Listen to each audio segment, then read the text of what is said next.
Hello and welcome to the science classes. तो हम लोग कर रहे थे अपना चैप्टर नंबर 11। ओके, तो यहाँ तक हम लोग कर चुके थे और इससे कहाँ तक किया था, वो फुटबॉल और वॉलीबॉल दोनों की एग्जांपल के साथ। ओके, फुटबॉल वाली मैंने समझाई थी और वॉलीबॉल वाली बोला था आप खुद से करोगे। और अब उसके आगे देखते हैं, the force can change the shape of an object. तो क्या कोई भी आप फोर्स लगाओगे किसी ऑब्जेक्ट के ऊपर तो क्या वो उसकी शेप को चेंज करेगा? कभी देखा आपने दीवार पर सर पटक रहे हो, है ना, आप तो फोर्स लगा रहे हो, दीवार टूट गई, हुआ क्या कभी ऐसा? या उसकी शेप चेंज हो गई? नहीं हुआ ना। लेकिन कुछ केसेस में हो भी सकता है, और वो केसेस कौन से हैं? प्रेसिंग अ लंब of Dove on a plate. Okay, आटा गूंद रहे हो, आटा गूंदते वक्त क्या होता है, उसकी शेप को कितनी बार चेंज करते हो, है ना। यहाँ पर उसकी शेप चेंज हुई। जब आप सोफे पर बैठते हो, सोफा पहले कितना फ्लफी सा होता है, फिर बेचारा बैठ सा जाता है ना जब आप बैठ जाते हो उसके ऊपर। देन ये एग्जांपल्स दिए हैं, जैसे कि स्केल दो साइड पर, है ना, बुक्स के ऊपर स्केल रखोगे तो वो हवा में होगा पहले, सेंटर से, साइड में से नहीं, सेंटर से। उसके ऊपर कुछ वेट रखोगे तो वो भी नीचे की तरफ झुक जाएगा। ओके, तो उसकी शेप में भी चेंज आया। तो force sometimes by applying the force on an object it change the shape of that object. Okay, so what do you conclude from that observation table? क्या समझे उस observation table से? यही कि फोर्स लगाने पर ऑब्जेक्ट क्या करते हैं, अपनी शेप को चेंज कर लेते हैं। नाउ ये उन्होंने वही बताया कि जब ऐसे ऐसे कर रही होती हो तो आप फोर्स लगा रही हो, जैसे चपाती बना रही हो, है ना, पहले उसका पेड़ा करा, फिर उससे आपने चपाती, गोल गोल चपाती बनाई, तो आप उसकी शेप को चेंज कर रही हो by applying force. Okay, so in all these examples you saw that the application of force on an object में चेंज इट्स शेप। वही बात फिर से। So having performed all above activities you would have realised that a force may make an object move faster, है ना। हो सकता है आपकी फोर्स लगाने की वजह से उसकी मूवमेंट की स्पीड बढ़ जाए।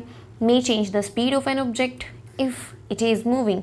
हो सकता है उसकी स्पीड को चेंज कर दे अगर वो मूव कर रहा है। इफ़ इट इज़ मूविंग तो क्या होगा, उसकी स्पीड को चेंज कर देगा।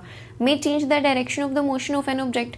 इस तरफ को मूव कर रहा था, आपने यहाँ से फोर्स लगाई और उसने इस तरफ को मूव करना शुरू कर दिया, क्या हुआ, उसकी डायरेक्शन चेंज हो गई।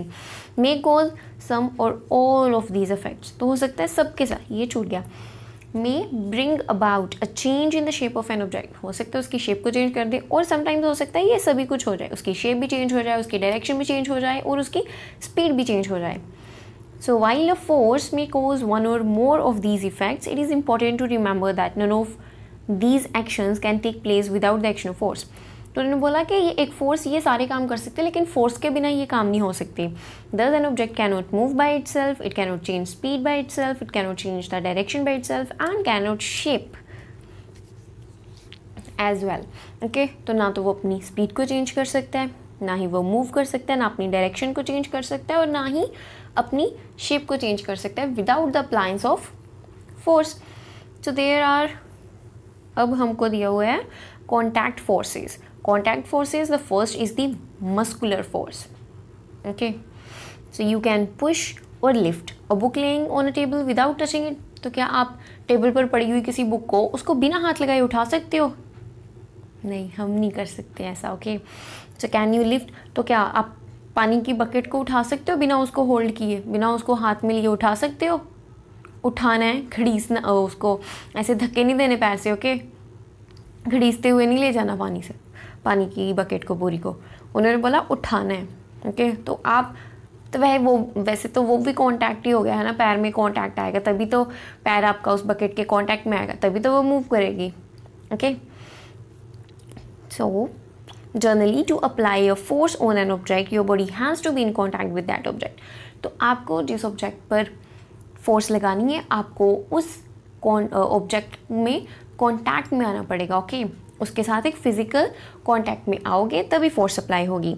द कांटेक्ट में also be with the help of a stick और अ पीस ऑफ रोप, है ना, किसी से भी हो सकता है। एक स्टिक से, जैसे हॉकी खेल रहे हो, है ना, तो वो बॉल को हॉकी से मारते हैं, that is a stick, piece of rope. Okay, when we push an object like a school bag or lift a bucket of water where does the force come from, तो वो बोल रहे हैं ये फोर्स कहाँ से आ रही है ना। हम लोग स्कूल बैग को उठा रहे हैं, पानी की भरी हुई बाल्टी को उठा रहे हैं, तो ये फोर्स आ कहाँ से रही है, तो चलो देखते हैं कहाँ से आ रही है। This force is caused by the action of muscles in our body. So we have muscles in our body, और इस मसल से हमें क्या मिल रही है, muscular force. Okay, the force resulting due to the action of the muscles is known as the muscular force. तो जो हमारी बॉडी में मसल्स हैं, मसल्स के काम करने की वजह से जो फोर्स हम लोग को मिल रही है ना, जो फोर्स लग रही है किसी ऑब्जेक्ट पर, उसको क्या बोलेंगे, molecular force. So it is the muscular force that enable us to perform all the activities involving the movement or bending of a body। तो हमारी बॉडी की मोस्टली जितनी भी मूवमेंट्स हो रही होती हैं, क्योंकि पूरे स्टैंजा में यही दिया है, इस वाले पूरे स्टैंजा में यही दिया है कि हमारी बॉडी की जितनी भी मूवमेंट्स हो रही हैं, चाहे हम लोग बैठ रहे हैं, उठ रहे हैं, खड़े हुए हैं, है ना, तो सबके सब किसकी वजह से हो रहे हैं, सबके सब हमारे मसल्स की वजह से हो रही हैं। सो animals also make use of muscular force to carry out their physical activities and other tasks. Animals like bulls, hogs, donkeys, camels are used to perform various tasks for us. In performing these tasks, they use the muscular force. तो अब ये जो bull है, okay, ये भी तो muscular force को use कर रही है, इसलिए वो इतने भारी भरकम, एक इंसान है पीछे, ये स्टबल रखी हुई है, ये पूरी है ना गाड़ी है जो उसको खींच पा रही है, किसकी हेल्प से, मस्कुलर फोर्स की हेल्प से। So since the muscular force can be applied only when it is in contact with the object, तो muscular force तभी लग सकते हैं जब आप उस ऑब्जेक्ट के कॉन्टैक्ट में होगे। And it is also called the contact force.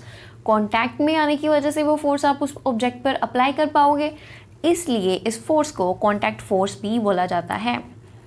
Then the friction. So recall some of your experiences. A ball rolling along the ground gradually slows down and finally comes to rest.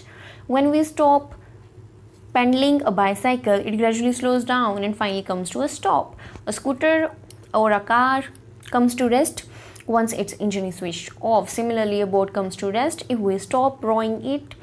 Can you add some more experiences? तो पहले तो ये experience दे दिया। वो बोल रहे हैं कि है ना, ग्राउंड में बॉल जा रही है, लेकिन वो थोड़ी देर बाद उसकी स्पीड कम हो जाती है और फाइनली वो थम जाती है, वो रेस्ट पर आ जाती है। और हम जब लोग साइकिल में पेडलिंग करनी बंद कर देते हैं तो हमारा साइकिल भी रुक जाता है ना। जब हम लोग बोट में चप्पू चलाना बंद कर देते हैं तो हमारी बोट भी रुक जाती है। तो ये सब कुछ हो क्यों रहा है, क्यों हो रहा है? तो उन्होंने तो लास्ट में बोला कि और एग्जाम्पल्स इसमें ऐड ऑन करो। पहले तो ये जान लें कि ये सब एग्जाम्पल्स जो बताइए इनमें ये सब हुआ क्यों। So in all these situations no force appears to be acting on the object yet their speed gradually decreases and they come to rest after some time. तो उन्होंने बोला डायरेक्टली तो कोई इन पर फोर्स लगी नहीं है ना, हम लोगों को कोई फोर्स नज़र नहीं आई, डायरेक्टली बोल रही हूँ, अपेरेंटली कोई फोर्स नहीं लगी, हम लोग को कोई फोर्स नज़र नहीं आई है ना जो इस पर लगी हुई हो, जिसकी वजह से इसकी स्पीड कम हुई या फिर बाद में ये थम गई। So what causes a change in their state of motion? So could some force be acting on them? तो क्या कुछ force उन पर act कर रही थी जिसकी वजह से वो थम गई? Can you guess the direction in which the force must be acting on each case? तो वो बोल रहे हैं क्या आप डायरेक्शन सोच सकते हो कौन सी डायरेक्शन में काम करेगी? Obviously अगर उसकी स्पीड कम हो रही है, मैंने बोला था अगर कोई इस तरफ को बॉडी मूव कर रही है और आपने इसी तरफ को फोर्स लगा दी तो क्या होगा, उसकी स्पीड तो बढ़ जाएगी, लेकिन ऑपोजिट लगा दोगे तो कम हो जाएगी।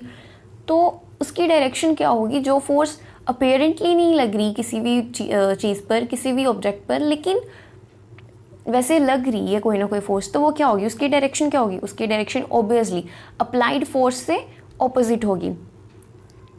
The force responsible for change in the state of motion of the object, all these examples of force is friction. तो इस फोर्स को हम लोग क्या बोलते हैं, फ्रिक्शन। ओके, ये क्या है हमारे पास, फ्रिक्शन दी हुई है जो कि हम लोग को नज़र नहीं आ रही।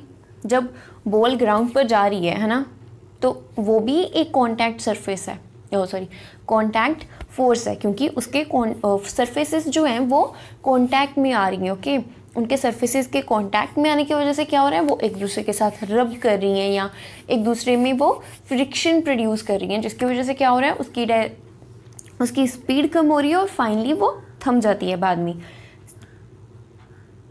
So it is the force of friction between the surface of the ball, वही बात बोली. Similarly the friction between the water and boat brings it, है ना, वही वो एग्जाम्पल्स उन्होंने बताया कि इस वजह से फ्रिक्शन प्रोड्यूस होने की वजह से हो रहा है ना, जिसको हम लोग रगड़ भी बोल सकते हैं ईजिली, है ना. The force of friction always act all the moving objects and its direction is always opposite to the direction of motion. तो डायरेक्शन ऑफ मोशन अगर इस तरफ को है तो ये इस तरफ को लगेगी, यानी कि हमेशा ऑपोजिट रहेगी. Since the force of friction arise due to contact between the surface, तो दो सर्फेसेज एक दूसरे के कॉन्टैक्ट में आएंगी तभी ये फ्रिक्शन वहाँ पर प्रोड्यूस होगी. It is an also example of an contact force, तो वही ये भी एक contact force. Okay, again it is an contact force. You may be wondering whether it is essential for the agent applying of a force on an object to be always in contact with it. तो उन्होंने बोला आपको ये चीज़ अजीब सी नहीं लगी, कोई भी फोर्स लगाने के लिए आपको उस ऑब्जेक्ट के कांटेक्ट में जाना पड़ रहा है. तो लेट अस फाइंड आउट. तो क्या ऐसी फोर्सेस हैं जो कि विदाउट एनी फिजिकल कांटेक्ट वो काम कर रही हों? हाँ, बहुत सारी फोर्सेस हैं. तो नीचे दी हुई हैं उन्होंने नॉन कॉन्टैक्ट फोर्सेस. ओके, यहाँ पर हमारे पास एग्जांपल्स हैं कुछ नॉन कॉन्टैक्ट फोर्सेस की. उनमें से सबसे पहले है मैग्नेटिक फोर्स. ओके, कौन सी force? Magnetic force.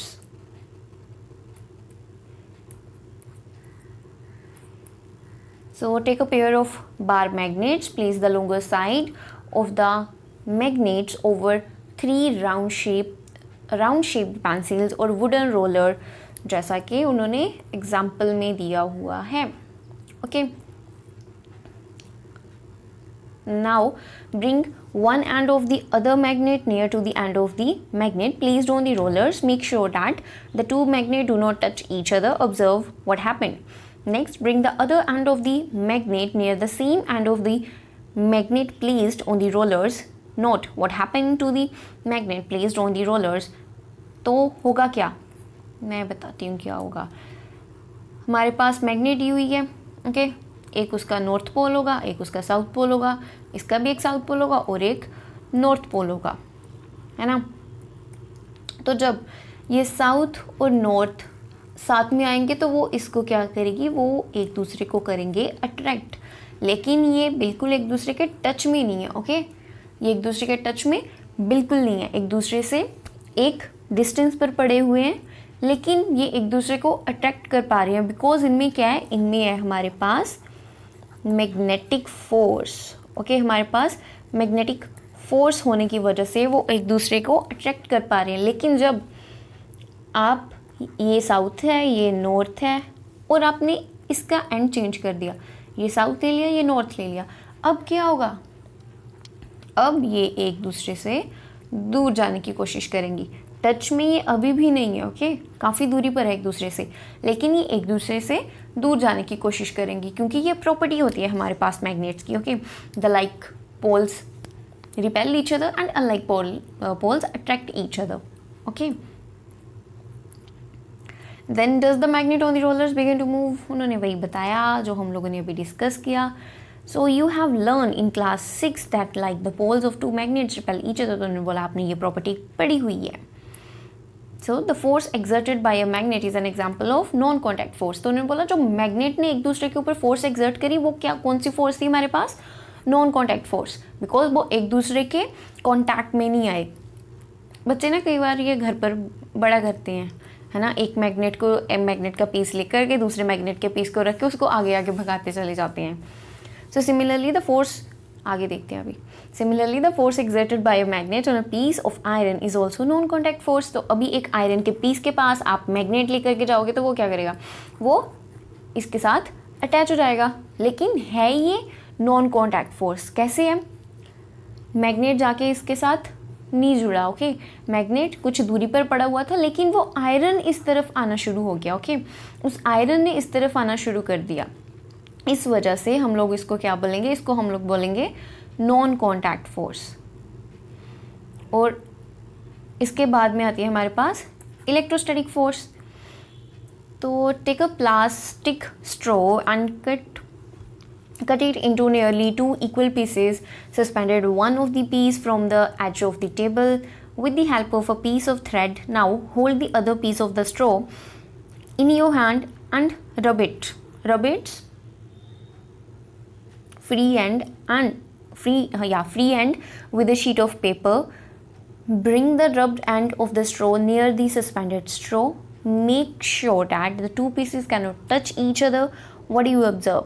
Next, rub the free end of the suspended piece of straw with a sheet of paper. Again, bring the piece of straw that was rubbed earlier with the paper near the free end of the suspended straw. What do you observe now? अब क्या हुआ देखते हैं. A straw is said to be have acquired electrostatic charge after it has been rubbed with a sheet of paper. अगर आप किसी चीज़ को रब करते हो तो उसमें क्या होगा, उसमें इलेक्ट्रोस्टैटिक चार्ज आ जाएगा. ओके अगर आप किसी पेपर को आप अपने दोनों हाथों को जब सर्दियों में है ना एक दूसरे के साथ रगड़ते हो तो क्या होता है, आपको हीट महसूस होती है. क्यों महसूस होती है? बिकॉज वहाँ पर हो रहा है ट्रांसफर ऑफ चार्जेस, वहाँ पर इलेक्ट्रोस्टैटिक चार्ज प्रोड्यूस हो गया. So such a straw is an example of the charged body. तो अब उसको भी रब किया था स्ट्रो को तो वो भी एक चार्ज्ड बॉडी बन गई. So the force exerted by a charged body on another charged और uncharged body is known as electrostatic force. कोई भी एक चार्ज्ड बॉडी दूसरी चार्ज्ड बॉडी के ऊपर कोई भी फोर्स एक्सर्ट करेगी उसको क्या बोलेंगे? Electrostatic force. अगर एक चार्ज्ड बॉडी एक अनचार्ज्ड बॉडी के ऊपर एक्सर्ट करेगी तो भी उसको इलेक्ट्रोस्टैटिक फोर्स बोलेंगे. यानी कि एक बॉडी का तो चार्ज होना ज़रूरी है. This force comes into the play even when the bodies are not in contact. Body contact में नहीं, एक दूसरे से काफ़ी दूरी पर पड़े हुए हैं दो चार्जेस, लेकिन वो एक दूसरे के ऊपर क्या कर रही हैं, एक फोर्स को एक्सर्ट कर रहे हैं तो इलेक्ट्रोस्टैटिक फोर्स होगी. लेकिन उनमें कोई कॉन्टैक्ट नहीं है तो it is N example of the non contact force. तो उन्होंने बोला आप चैप्टर 15 में इसके बारे में पढ़ोगे. देन आगे आती है हमारे पास the gravitational force. You know that a coin और a pen falls to the ground when it's slips off your hand. आपने देखा ना कोई पेन आपके हाथ से छूट गया है ना, कुछ भी छूट गया तो वो कहाँ पर गिरता है? वो गिरता है ज़मीन पर. So leaves and fruits also fall to the ground when they get detached from the plant. Have you ever wondered why it is so? ये हम जैसे आम लोग नहीं सोच सकते कि ये क्यों हो रहा है. हम लोग बोलेंगे चीज़ गिरेगी तो नीचे ही गिरेगी, ऊपर की तरफ थोड़ी जाएगी. ये न्यूटन साबित है जिन्होंने सोच लिया कि नीचे ही क्यों आ रही है, ऊपर को क्यों नहीं जा रही, ये साइड्स को क्यों नहीं जा रही है ना.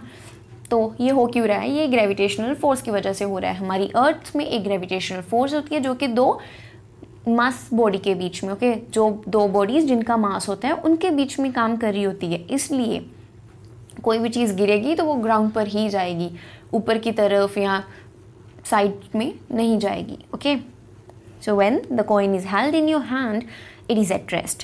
As soon as it is released, it begins to move downwards. It is clear that the state of motion of the coin undergoes a change. तो उसकी जब वो सिक्का एक आपके हाथ में था तो वो रेस्ट पर था, लेकिन जब वो छूट गया तो वो उसने नीचे जाना शुरू कर दिया, उसकी स्टेट ऑफ मोशन चेंज हो गया. Okay can this happen without a force acting on it? Which is this force? तो उन्होंने बोला कि ऐसा किसी फोर्स के बिना हो सकता है? नहीं हो सकता. हम लोग बोलेंगे हो सकता है, लेकिन अब हम लोग को ग्रेविटेशन फोर्स के बारे में पता है. न्यूटन के ये लॉ देने से पहले ग्रेविटेशन लॉ उन्होंने दिए, ग्रेविटी की उन्होंने खोज की. उनसे पहले अगर हम लोग होते तो हम लोग बोलते भाई फोर्स क्या लगनी, नीचे ही आएगा. लेकिन ये ऐसा नहीं है, फोर्स लग रही है इसलिए नीचे आ रहा है. सो ऑब्जेक्ट्स और things fall towards the earth because it pulls them. This force is called the force of gravity और जस्ट ग्रेविटी. तो उन्होंने बोला कोई भी चीज़ गिर रही है ना तो अर्थ उसको अपनी तरफ खींच रही है. Okay the earth because it pulls them towards the earth because it pulls them. Earth उसको अपनी तरफ खींच रही है इसलिए वो नीचे आ रही है. और खींच क्यों रही है? Due to the force of gravity, और जिसको हम लोग सिंपली ग्रेविटी भी बोल देते हैं. उसकी वजह से उसमें अर्थ में एक फोर्स होती है हर वक्त. ओके जो दो मासेस बॉडी के बीच में काम कर रही होती है. And this is an attractive force. ये अट्रैक्टिव फोर्स है. ओके इसका नेचर क्या है? ये हमेशा दो कोई भी मास बॉडीज़ होंगी वो एक दूसरे को अट्रैक्ट करेंगी. एक बात बताती हूँ, हमारी क्लास में एक बार सर ने क्वेश्चन किया कि ग्रेविटेशनल फोर्स का नेचर क्या है, अट्रैक्टिव है और रिपल्सिव है. तो हमारी क्लास में एक लड़की थी तो उसने बोला सर ये तो रिपल्सिव फोर्स है. तो सर बोले फिर डेस्क पर कैसे बैठी हुई हो, हवा में क्यों नहीं उड़ रही? बिकॉज ये रिपल्सिव नहीं होती, ये अट्रैक्टिव होती है। अगर ये रिपल्सिव होगी तो आप तो ज़मीन पर बैठ भी नहीं पाओगे, वो ज़मीन तो आपको रिपेल करेगी ना, आप हवा में रहोगे हमेशा। कोई भी ऑब्जेक्ट है सब हवा में रहेंगे, ज़मीन पर तो लग ही नहीं पाएंगे। आपका बेड, आपका सोफ़ा, आप कुछ भी नहीं, सब कुछ हवा में होगा, ओके। लेकिन ये अट्रैक्टिव इन नेचर होती है, इसलिए हम लोग चल भी पाते हैं, हम लोग बैठ पाते हैं ज़मीन पर, हम लोगों के पूरी कंस्ट्रक्शन है ना अर्थ के ऊपर। वरना तो सब कुछ हवा में होता अगर ये रिपल्सिव होती तो पता नहीं उसको कहाँ से दिमाग में आया कि ये सर ये तो रिपल्सिव फोर्स है, ओके। तो ये ध्यान रखना इस बात से कि ये रिपल्सिव फोर्स नहीं होती, ये हमेशा अट्रैक्टिव फोर्स होती है। The force of gravity acts on all of us all the time without our being aware of it. तो अभी हम लोग बैठे हुए हैं ना, बैठकर वीडियो देख रहे हैं, पढ़ रहे हैं, कुछ भी कर रहे हैं, तो हम लोगों को नहीं पता चल रहा कि हमारी बॉडी के ऊपर एक फोर्स काम कर रही है, लेकिन वो हर वक्त काम कर रही होती है हमारी बॉडी के ऊपर, ओके। हम लोग अनअवेयर है उस चीज़ से, लेकिन वो हमेशा हमारे ऊपर काम कर रही होती है। Water being to flow towards the ground as soon as we open a tap. तो हम लोग जैसे ही टैप ओपन करते हैं, पानी ऊपर की तरफ को क्यों नहीं जाना शुरू करता है ना, नीचे की तरफ आता है ना, because of the gravity. Water in reverse flow downwards. तो वाटर कहीं पर भी हो वो हमेशा डाउनवर्ड फ्लो करेगा, क्यों करेगा? Because of the gravity. So gravity is not a property of the earth alone. In fact, every object in the universe, whether small or large, exert a force on every other object. This is known as the gravitational force. तो उन्होंने बोला सिर्फ अर्थ में नहीं है gravitational force, कोई भी दो ऑब्जेक्ट है, मान लो है ना, दो ऑब्जेक्ट ले लिए, इनका कुछ मास है, इसका मास m है, इसका मास m2 है, ओके। तो इनके कुछ मासेस हैं, तो ये भी एक दूसरे के ऊपर ग्रेविटेशनल फोर्स एक्सर्ट कर रही होगी। लेकिन होगा क्या कि वो ग्रेविटेशनल फोर्स मास पर डिपेंड करेगी। उस ऑब्जेक्ट का जितना ज़्यादा मास होगा वो फोर्स उतनी ज़्यादा स्ट्रांगली उस पर एक्ट कर पाएगी। लेकिन हमें अर्थ की ज़्यादा महसूस इसलिए हो पाती है बिकॉज अर्थ का जो साइज़ है, अर्थ का जो मास है वो बहुत ज़्यादा है as compare to the other object, okay. इसलिए हम लोग इसको ज़्यादातर एसोसिएट करते हैं अर्थ के साथ, लेकिन ये हर एक ऑब्जेक्ट में होती है जिसका कि मास होता है। जैसे हम में भी है ना, जैसे चेयर हो गया, टेबल हो गया, सोफ़ा, बेड, एवरीथिंग, जिस भी चीज़ का मास है वो एक दूसरे के ऊपर एक फोर्स एक्सर्ट कर रहे होते हैं। Now the pressure. You have learned in class 7 that strong winds during a storm or a cyclone can blown away even the rooftops. तो उन्होंने बोला जब बहुत तेज़ स्टॉर्म्स आ रहे होते हैं ना, साइक्लोन्स आ चुके होते हैं। अभी रिसेंटली हम लोगों ने वेस्ट बंगाल में देखा Amphan, okay, Bay of Bengal में, तो कितना ज़्यादा डिज़ास्टर्स था वो, कितना ज़्यादा मतलब नुकसान हुआ वहाँ पर, है ना। कितने लोगों को अपना घर छोड़ना पड़ा, कितने लोगों के घर टूट ही गए, उनकी छतें उड़ गई ऐसे ही, पूरी की पूरी छत उड़ गई, है ना। तो बहुत ज़्यादा स्ट्रॉन्ग था। तो उन्होंने बोला ये आपने क्लास 7 में पढ़ा है कि इसके साथ स्ट्रॉम या साइक्लोन्स की वजह से ये सब हो पाता है और ये हो सकता है। You also learn that winds and cyclones are caused by a difference in the air pressure. तो आप लोगों ने देखा ये विंड्स जो हैं ये किस वजह से फ्लो कर रही है, विंड फ्लो ही क्यों कर रही है? विंड फ्लो कर रही है कुछ प्रेशर चेंजेस की वजह से, ओके। कुछ डिफरेंसेस होते हैं प्रेशर में, उसकी वजह से। दो एरियाज़ है, ओके, दो डिफरेंट एरियाज़ है, दोनों में अगर डिफरेंट प्रेशर होगा तभी वहाँ पर हवा चलेगी, वरना नहीं। So is there any relation between the pressure and force? तो उन्होंने बोला प्रेशर और फोर्स में क्या कोई रिश्तेदारी है, कोई रिलेशनशिप है? चलो देखते हैं है या नहीं। So try to push a nail into a wooden plank by its head, did you succeed? Try now to push the nail by the pointed end. Could you do it this time? तो पहले उन्होंने क्या बोला, जो हम लोगों के पास हम लोगों को जो नेल दिया होता है उसकी स्ट्रक्चर कैसी होती है, ऐसी स्ट्रक्चर। तो उन्होंने बोला पहले इस तरफ से उसको ना लकड़ी में गाड़ना शुरू करो, गड़ेगा क्या? नहीं गड़ेगा। फिर इस तरफ से गाड़ना शुरू करो, गड़ेगा क्या? ऑब्वियसली गड़ेगा, है ना। Try cutting vegetables with a blunt knife and then with a sharp knife. और बोला पहले एक धारदार चाकू से नहीं, बिल्कुल मोटे से भद्दे से चाकू से काटना शुरू करो किसी वेजिटेबल को। कटेगी क्या? बिल्कुल नहीं कटेगी। लेकिन वही एक शार्प नाइफ लोगे, उससे काटोगे, बड़ी इजीली कटेगी, हाथ भी कट जाएगा उससे, तो है ना। ध्यान से काटना। Which is easier? कौन सा ईजी रहेगा आपके लिए? वो sharp knife, okay. Do you get the feeling that the area over which a force is applied, for example the pointed end of a nail, plays a role in making these tasks easier? तो उन्होंने बोला जिसका ज़्यादा है ना area कम है वहाँ पर हम लोग को काम करने में ईजी रहा थोड़ा. So the force acting on a unit area of a surface is called the pressure. अगर कोई भी फोर्स काम कर रही है एक unit area of a surface, मान लो टोटल ये सरफेस ये है, यहाँ पर जो फोर्स काम कर रही होगी सिर्फ इतने से भाग में, ओके, इतने से भाग में जो भी फोर्स काम करेगी उसको क्या बोलेंगे? उसको बोलेंगे प्रेशर. ओके, वो क्या होगा? प्रेशर. तो प्रेशर की एग्जाम्पल बोल रही हूँ, डेफिनेशन क्या है? Pressure is equal to force upon area on which it acts. So force upon the area, pressure is equal to force upon area. Okay, note that the area is in the denominator in the above expression, so the smaller the area. तो इसमें क्या है, चलो रुको पहले आगे के थोड़ा हम लोग को खाली देखना पड़ेगा. ओके, तो हम लोगों ने क्या किया? Pressure. Okay, pressure is equal to force upon area. तो जितनी ज़्यादा फोर्स होगी उतना ज़्यादा प्रेशर, लेकिन जितना ज़्यादा एरिया होगा उतना कम प्रेशर. इन दोनों को अगर हम लोग अलग करके देखेंगे तो ये ऐसे आ गया और P is equal to 1 upon A. तो ये क्या हुआ? ये इसके इन्वर्सली प्रोपोर्शनल हो गया, ये इसके डायरेक्टली प्रोपोर्शनल हो गया. तो इसलिए जितनी ज़्यादा फोर्स होगी उतना ज़्यादा प्रेशर होगा, जितना ज़्यादा एरिया होगा उतना कम प्रेशर होगा. So note that the area, ये हमने पढ़ लिया. The area of the pointed end of the nail is much smaller than that of its head.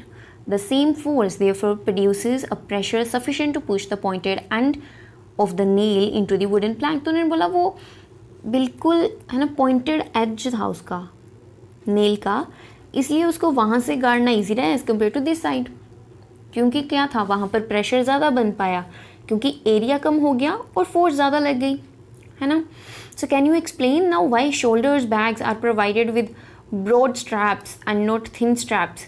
पता चला, आप जो स्कूल में बैग उठा कर लेकर के जाते हो उसकी पतली सी ये नहीं होती स्ट्रैप, पतली सी नहीं होती, काफ़ी मोटी स्ट्रैप होती है. क्यों होती है? ताकि प्रेशर कम बने आपके शोल्डर्स पर. ओके, तो किसी भी चीज़ को डिज़ाइन करा जाता है तो काफ़ी साइंटिफिकली डिज़ाइन करा जाता है. ऐसे नहीं उठे बस मन करा बना दी कोई चीज़, नहीं, साइंटिफिकली बनाई जाती है. ओके, कुछ दिमाग, कुछ लॉजिक, कुछ रीजंस की वजह से बनाई जाती है. ओके, इसलिए उस स्ट्रैप को काफ़ी मोटा रखा जाता है, काफ़ी चौड़ा रखा, मोटा नहीं बोल सकते, चौड़ा रखा जाता है. Okay, so do liquids and gases also exert pressure? तो क्या लिक्विड्स और गैसेज भी प्रेशर को एक्सर्ट करते हैं? हाँ, करते हैं. Does it also depend on the area? तो उन्होंने बोला क्या ये भी एरिया पर डिपेंड कर रहा है? चलो देखते हैं कर रहा है या नहीं. So the pressure exerted by liquids and gases. Take a transparent glass tube of a plastic pipe. Plastic pipe पे उन्होंने बोला एक ट्रांसपेरेंट ग्लास ले लो. The length of the pipe और tube should be above the 25 centimetres and its diameter should be 5 to 7.5 centimeter. Also take a piece of thin sheet of a good quality rubber, say a rubber balloon. Stretch the rubber sheet tightly over the one end of the pipe. Hold the pipe at the ये भैया पता नहीं क्या लिखा है, समझ नहीं आ रहा. चलो आगे देखते हैं. Keeping it in a vertical position, ask one of your friends to pour some water in the pipe. Does the rubber sheet bulge out? Note also the height of the water column in the pipe. Pour some more water. Observe again the bulge in the rubber sheet and the height of the water column in the pipe. Repeat this process for a few more times. Can you see any relation between the amount of the bulge in the rubber sheet and the height of the column in the pipe? तो पहले क्या किया, पहले एक बार आपने पानी डाला है ना, तो वो बैलून सिर्फ इतना सा ही उसमें बल्ज आया और पानी इतना हो गया. आपने पानी और डाला तो वो बल्ज भी बड़ा हो गया है ना. तो क्या देखा आपने, जैसे जैसे पानी डल रहा है, ऊपर से प्रेशर डल रहा है, उतना ही ज़्यादा इसमें बल जा रहा है। Okay, so pressure exerted by the water at the bottom of the container depend on the height of its column. तो आपकी कॉलम की जितनी हाइट, यानी कि वाटर जितनी कॉलम में वाटर था, ओके, उसकी हाइट जितनी ज़्यादा बढ़ी जाएगी, आपका बल भी उतना ज़्यादा बढ़ता जाएगा नीचे बैलून का। एक और एक्टिविटी दी हुई है, पढ़िएगा ज़रूर, आपके बुक्स में भी दी हुई है एनसीईआरटी की। ओके, तो उसमें से ज़रूर पढ़िएगा। एक्टिविटी है, कुछ ज़्यादा नहीं है इसमें समझाने वाला। ओके, जैसे हम लोगों ने ये एक्टिविटी करी वैसे ही दी हुई है। नाउ तो can you see that the liquid exert pressure on the walls of the container, तो वो यहीं पर दिया हुआ है। अच्छे से पढ़िएगा इसको। Okay, now what is the atmospheric pressure? So you know that there is air all around us. तो उन्होंने बोला आपको जानते हो कि हमारे आसपास क्या है, हवा, उसको, और जो ये एयर का एक एनवेलप बना हुआ है उसको क्या बोलते हैं हम लोग, atmosphere. The atmospheric air extend to many kilometres above the surface of the earth. तो उन्होंने बोला हम लोगों की अर्थ के सरफेस से ऊपर जाकर बहुत सेवरल किलोमीटर्स तक हमारे पास क्या है, एटमॉस्फेयर है। And the pressure exerted by this air, atmosphere में जो एयर प्रेजेंट है, ओके, वो एयर जो प्रेशर एक्सर्ट करेगी एटमॉस्फेयर में जो एयर प्रेजेंट है, ओके, और वो एयर जो हमारे पास प्रेशर एक्सर्ट करेगी उसको हम लोग क्या बोलेंगे, उसको हम लोग बोलेंगे atmospheric pressure. We know that pressure is a force per unit area. हम लोग क्या किया था, pressure is a force per unit area. If we imagine a unit area and a very long cylinder standing on it filled with air, then the force of gravity on the air in the cylinder is the atmospheric pressure. तो वो क्या होगा, वो हमारे पास होगा हमारा atmospheric pressure. But how large or small is the atmospheric pressure? तो उन्होंने बोला कितना बड़ा होगा या कितना छोटा होगा एटमॉस्फेरिक प्रेशर, है ना। तो उसकी एक हम लोग देखते हैं कि ये किस तरह से फाइंड आउट किया जाएगा। ओके, उसका कुछ मैग्नीट्यूड का आइडिया लेते हैं। So take a good quality rubber sucker, it looks like a small rubber cup, इस तरह का। Press it hard on a smooth plane surface, does it stick to the surface? Now try to pull it off surface, can you do it? तो इस तरह से हमारे पास उन्होंने कुछ रबड़ कप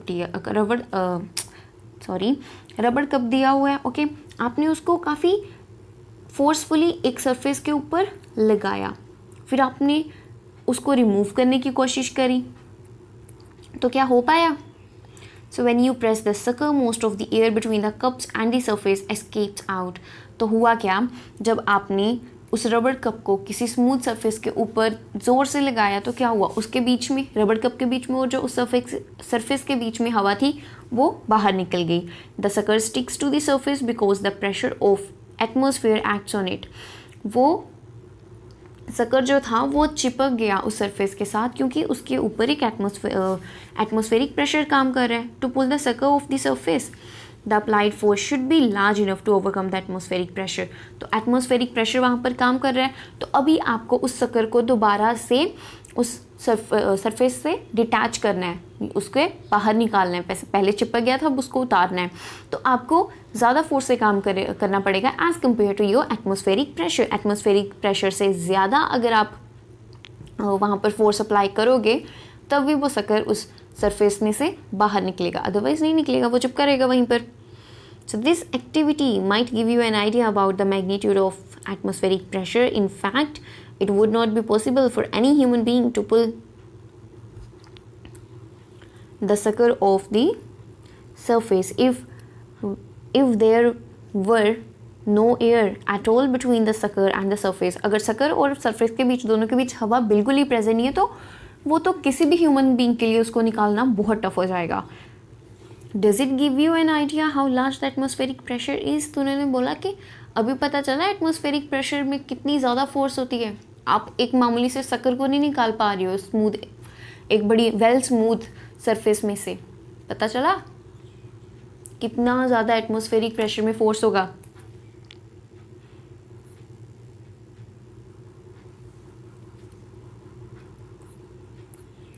तो ये था हम लोग का चैप्टर हो गया कंप्लीट। तो अभी हम लोग देखेंगे हम लोगों ने इस चैप्टर में क्या क्या पढ़ा हम लोगों ने। एटमॉस्फेरिक प्रेशर किया, अभी किया है ना, बिल्कुल फ्रेश होगा माइंड में। द कॉन्टैक्ट फोर्स किया, इलेक्ट्रोस्टैटिक फोर्स की, फोर्स क्या होती है, फ्रिक्शन, ग्रेविटेशनल फोर्स है ना। उसके बाद हम लोगों ने ग्रेविटी भी देखी, पहले ग्रेविटेशनल फोर्स देखा, फिर ग्रेविटी देखी, मैग्नेटिक फोर्स देखी, मस्कुलर फोर्स देखी, the force which is obtain due to our muscles, non contact force देखी जो कि एक दूसरे के कॉन्टैक्ट में बिना आए है ना, फोर्स एक दूसरे के ऊपर काम कर रही है। प्रेशर देखा, pressure is force upon per unit area. Pull और पुश देखा, पुल मतलब अपनी तरफ खींचना, पुश मतलब दूसरी तरफ धकेलना। So that's all for today's lecture. Thank you so much for watching the video. Like and share the video and subscribe to the science classes. And one more thing, अगर कुछ भी इसमें से पता नहीं चला, the whole comment section is yours. आप comment section में ज़रूर से comment करें, next video में मैं उस problem को ज़रूर से address करूँगी, okay? So thank you.